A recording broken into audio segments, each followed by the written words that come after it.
नमस्कार दोस्तों। कन्या राशि का स्वामी बुध दिसंबर के 16 तारीख के बाद कन्या राशि के तृतीय भाव में मार्गस्थ होने जा रहा है। उसी प्रकार आपके राशि का नंबर 1 का अशुभ फलदायी ग्रह शत्रु ग्रह मंगल जो कि आपके लाभ भाव में 7 दिसंबर के बाद वक्री होने जा रहा है। उसी प्रकार आपकी राशि का सबसे महत्वपूर्ण शुभ फलदायी ग्रह शुक्र जो कि बहुत दिनों तक मतलब करीबन 3 तारीख से लेकर 28 तारीख तक आपके पंचम भाव में भ्रमण करने जा रहे हैं, जो कि बहुत ही अच्छी बात है। और आपके षष्ठ भाव में जो शनि है वो मार्गस्थ हो चुका है। यह जो ग्रह है और बाकी के जो ग्रह है उसके जो प्रभाव परिणाम होंगे वो कन्या राशि पर किस प्रकार के होंगे, सभी के बारे में डिटेल में चर्चा इस वीडियो में हम करने वाले हैं। तो सबसे पहले हम चर्चा करेंगे कि आपके राशि का जो स्वास्थ्य है मानसिक या फिर शारीरिक वो किस प्रकार का होगा।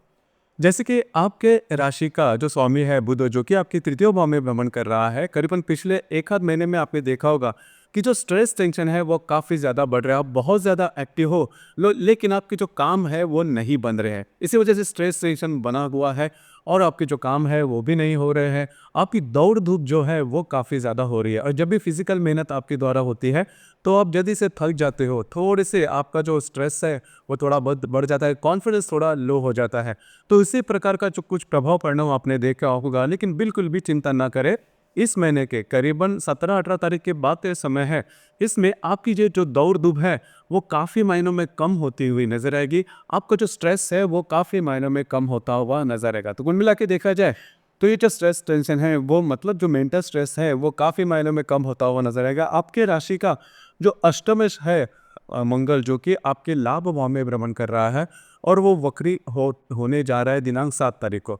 तो थोड़ा सा इस पर थोड़ा सा ध्यान देना आवश्यक है। अगर आपको स्वास्थ्य से रिलेटेड किसी भी प्रकार के लक्षण अगर आपको कुछ दिखाई देते हैं तो उस पर तुरंत काम करना आवश्यक है। हालांकि आपकी जो राशि है उस मामले में बहुत ही ज़्यादा एक्टिव है, तो इस महीने इस संदर्भ में कुछ स्ट्रेस ज़्यादा आ सकती है या फिर स्ट्रेस यानी कि आपकी जो शारीरिक पीड़ा है वो थोड़ा ज़्यादा हो सकती है हो सकती है। उससे रिलेटेड किसी भी प्रकार के लक्षण दिखाई देते हैं तो तुरंत काम करना होगा।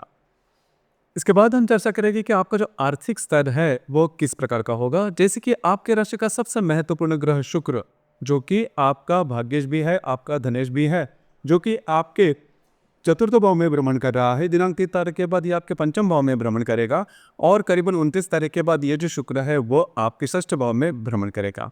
उसी प्रकार आपकी राशि का जो पंचमेश है शनि जो कि आपके षष्ठ भाव में भ्रमण कर रहा है, स्वयं की राशि में है और मार्गस्थ हो चुका है।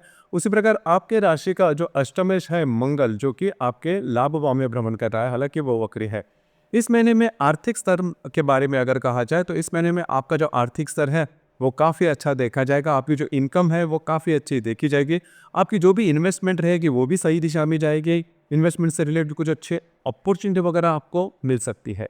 इसी प्रकार अगर आप शेयर मार्केट में ट्रेड करते हो तो कुछ अच्छे आउटपुट आपको मिल सकते हैं। अगर आपने इन्वेस्टमेंट की है तो उसके जो रिजल्ट्स है वो भी आपको काफ़ी अच्छे मिलते हुए नजर आएंगे। तो कुल मिला के देखा जाए तो ये जो संपूर्ण महीना है इसमें आपको फाइनेंशियली किसी भी प्रकार के प्रॉब्लम देखे नहीं जाएंगे। थोड़ा सा एक बात है कि आपके जो खर्चे रहेंगे उस पर थोड़ा ध्यान देना आवश्यक है। वैसे देखी जाए तो आपकी जो राशि है प्रैक्टिकल है, पैसे कहाँ पर खर्च करने हैं, कैसे खर्च करने हैं, किस तरह से इन्वेस्ट करने हैं, इसके बारे में आपकी जो मालूमात होती है वो काफ़ी अच्छी होती है। सिर्फ यहाँ पर एक ही बात है कि थोड़ा सा खर्चे के ऊपर ध्यान रखिए। और इनकम के बारे में अगर देखा जाए, आर्थिक स्तर के मामले में देखा जाए तो जो ये संपूर्ण महीना है वो आपके लिए बहुत ही ज़्यादा शुभ फलदायी साबित होगा। इसके बाद हम चर्चा करेंगे कि आपके जो फैमिली हैप्पीनेस है वो किस प्रकार का होगा। जैसे कि आपके राशि का जो चतुर्थेश है गुरु जो कि आपके पंचम आपके भाग्य भाव में भ्रमण कर रहा है, हालांकि वो वक्री है। तो पिछले करीबन 1-1.5 महीने में आपने देखा होगा कि घर का जो सुख है, घर का जो वातावरण है वो ठीक नहीं चल रहा है। अब इस महीने में भी इसी प्रकार का कुछ अनुभव होगा, लेकिन उसके कुछ एक्सट्रीम रिजल्ट्स आपको नहीं मिलेंगे, जो कि काफ़ी अच्छी बात होगी। तो थोड़ा सा इस मामले थोड़ा स्ट्रेस देखा जाएगा। उसी प्रकार लव लाइफ के मामले में अगर कहा जाए, रिलेशनशिप के मामले में अगर कहा जाए तो आपके राशि का जो पंचमेश है शनि जो कि आपके षष्ठ भाव में भ्रमण कर रहा है, स्वयं की राशि में है और आपके पंचम भाव में जो शुक्र है वो भ्रमण करेगा करीबन 3 तारीख से लेकर 28 तारीख तक। तो अगर आप किसी के रिलेशनशिप में हैं उनके साथ आपकी जो हारमोनी है वो बहुत ही अच्छी देखी जाएगी। अगर आप नई रिलेशनशिप बनाना चाहते हो तो भी ये जो संपूर्ण समय है वो आपके लिए काफ़ी ज़्यादा शुभ फलदायी साबित होगा। जो विद्यार्थी वर्ग है उनके लिए भी ये समय काफ़ी महत्वपूर्ण होगा।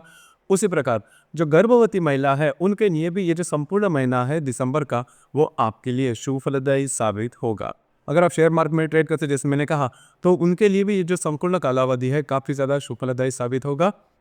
वैवाहिक जीवन के मामले में अगर कहा जाए तो आपकी राशि का जो सप्तमेश है गुरु, जो कि आपके भाग्य भाव में भ्रमण कर रहा है, हालांकि वफ्री है, तो कुल मिला के देखा जाए तो वैवाहिक जीवन के मामले में भी कोई बड़ी दिक्कतों का सामना आपको करना नहीं पड़ेगा। छोटी मोटी जो बातें होती है वो होती रहेगी, लेकिन उससे बहुत बड़ा कुछ ऐसा परिणाम आपके वैवाहिक जीवन पर बिल्कुल भी नहीं होगा।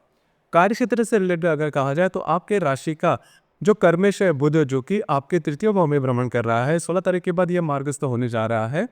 पिछले करीबन एक आध महीने में आपने देखा होगा कि जो भी आपका कार्य क्षेत्र है उससे रिलेटेड आपने बहुत ज़्यादा स्ट्रेस देखा होगा, या फिर का घूमना फिरना ज़्यादा हुआ रहेगा, या फिर जो स्ट्रेस लेवल है वो काफ़ी ज़्यादा बड़ी थी।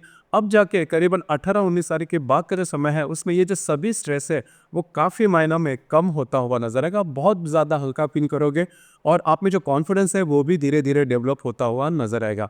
जो भी आपका कार्य क्षेत्र है उससे रिलेटेड कुछ अच्छे अपॉर्चुनिटी वगैरह भी आपको मिल सकती है।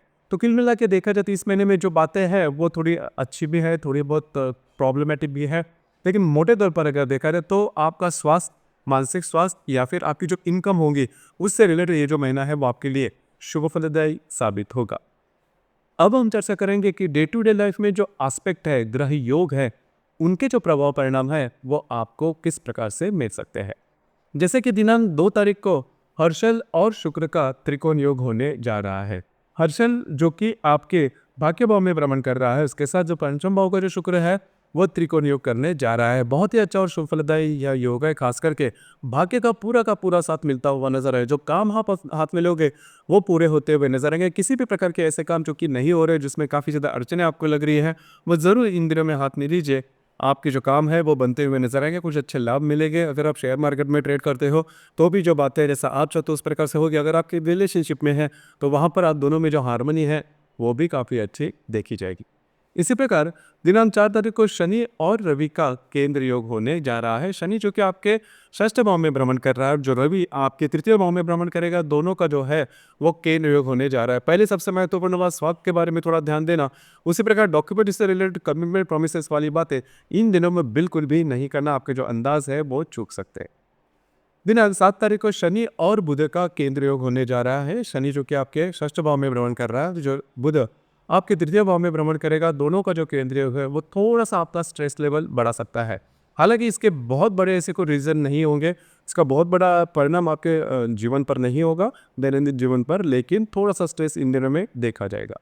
इसी प्रकार दिनांक 12 तारीख को मंगल और शुक्र का प्रतियोग होने जा रहा है। मंगल जो कि आपके लाभ भाव में भ्रमण कर रहा है, हालांकि वो वक्री होने जा रहा है 7 तारीख के बाद, और आपके पंचम भाव में भ्रमण करने वाला जो शुक्र है, दोनों का जो प्रतियोग है वो दो से तीन तरफ से आप पर असर करेगा। पहले तो अगर आप किसी के रिलेशनशिप में हैं वहाँ पर जो कॉम्प्लिकेशन है वो थोड़े ज़्यादा बढ़ सकते हैं।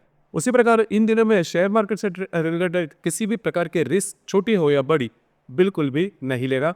उसी प्रकार जो गर्भवती महिला है, खास करके उन्हें खुद के स्वास्थ्य के बारे में ध्यान देना आवश्यक है। इन दिनों में छोटे मोटे जो बातें हैं वो सामने आ सकती है। इसी प्रकार दिनांक 18 तारीख को नेपच्यून और रवि का केंद्र योग होने जा रहा है। नेपच्यून जो कि आपके सप्तम भाव में भ्रमण कर रहा है, जो रवि आपके चतुर्थ भाव में भ्रमण करेगा, दोनों का जो केंद्र योग है आपके घर में, आपके फैमिली में जो पुरुष वर्ग है उनसे छोटी मोटी बातों को लेकर तकरार हो सकती है, या फिर उनके स्वास्थ्य रिलेटेड जो प्रॉब्लम है वो इन दिनों में थोड़ी ज़्यादा सामने आ सकती है। इसी प्रकार दिनांक 20 तारीख को बुध और शुक्र का त्रिकोण योग होने जा रहा है। शुक्र जो कि आपके पंचम भाव में भ्रमण करेगा और जो गुरु आपके भाग्य भाव में भ्रमण कर रहा है, दोनों का जो त्रिकोण योग है वो आपके लिए बहुत ही ज़्यादा शुभ फलदायी साबित होगा। कुछ अच्छे काम हो सकते हैं, महत्वपूर्ण काम आपको मिल सकते हैं। जो काम आपके लिए अड़चन हो रहे थे वो काम काफ़ी सहजतापूर्वक हो सकते हैं। कुछ अच्छे लाभ मिल सकते हैं। भाग्य का पूरा साथ मिलता हुआ नजर आएगा। उसी प्रकार अगर आप शेयर मार्केट में ट्रेड करते हैं तो भी कुछ अच्छे लाभ मिलते हुए नजर आएंगे। अगर आप विवाहित हो तो आपकी जो वैवाहिक जोड़ीदार है उनके साथ कहीं बाहर घूमना फिरना भी हो सकता है। तो यह गुरु शुक्र का जो त्रिकोण योग आपके पंचम और भाग्य भाव में होने जा रहा है वो आपके लिए काफ़ी ज़्यादा शुभ फलदायी साबित होगा। इसी प्रकार दिनांक 27 तारीख को शनि और बुध का केंद्र योग होने जा रहा है। थोड़ा स्ट्रेस टेंशन इन दिनों में देखा जा सकता है। इसी प्रकार 28 तारीख को हर्षल और शुक्र का केंद्र योग होने जा रहा है। हर्षल जो कि आपके अष्टम भाव में भ्रमण कर रहा है, उसके साथ आपके पंचम भाव का जो शुक्र है वो केंद्र योग करने जा रहा है। तो खास करके अगर आप किसी के रिलेशनशिप में है वहाँ पर नोक जोक थोड़ी ज़्यादा बढ़ सकती है। और खास करके जो गर्भवती महिला है उन्होंने खुद के स्वास्थ्य के बारे में ध्यान देना इन दिनों में थोड़ा ज़्यादा आवश्यक होगा।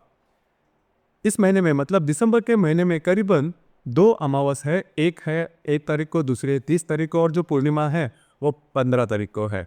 तो अमावस और पूर्णिमा के दिन मतलब 1, 15 और 30 ये 3 दिनों में किसी भी प्रकार के महत्वपूर्ण निर्णय नहीं लेना, विवादों में नहीं जाना, कमिटमेंट, प्रोमिसेस, डॉक्यूमेंटेशन वाली बातों से थोड़ा दूर रहना ज़्यादा आवश्यक होगा।